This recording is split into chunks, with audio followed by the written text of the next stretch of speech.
and then it started on up the hill where the Coker House is.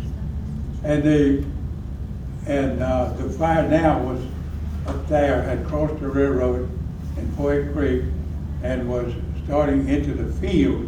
There was the house was sitting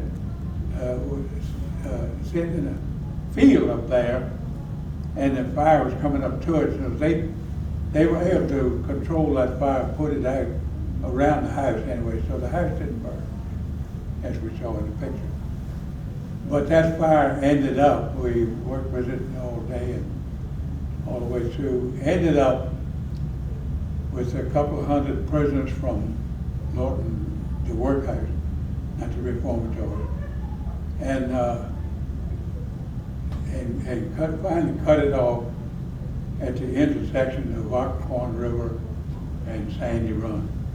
Almost, it measured out at between 16,000 and 17,000 acres.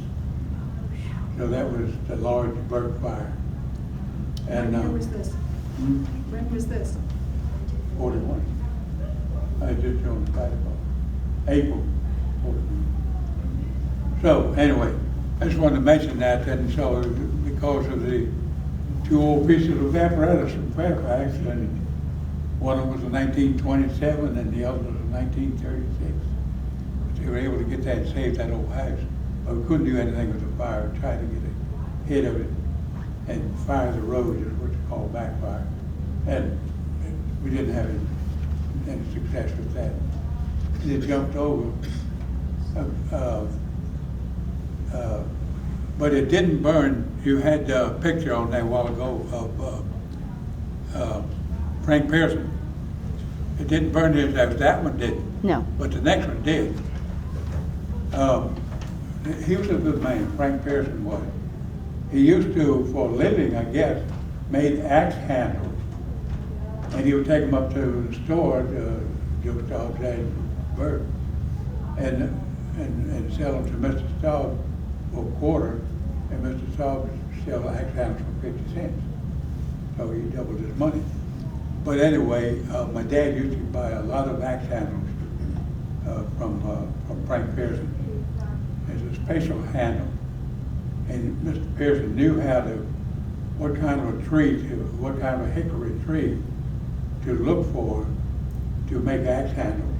And he always found the one that was, if you could put that handle down there and bend it a lot back and forth, where the factory-made handles couldn't do that.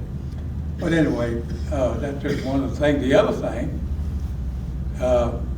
Shan Wolf asked me to be Lord Fairfax. That was a year ago? 2012. And so I went in and I had my plan of what I was going to say, but none of the people, there's one selected from each magisterial district, and Sharon had selected me, but I was going to go in and I was going to say, I come before your parliament today to discuss something. And you know, my land grant is from the Rappahannock River north and the Potomac River coming up like that, and from the Potomac River down near Mount Vernon into the west part of it in West Virginia. I have 236,000 acres. Now I got that from history. And I said, and I got my tax bill last week, and it was $47.16, and that is way too high.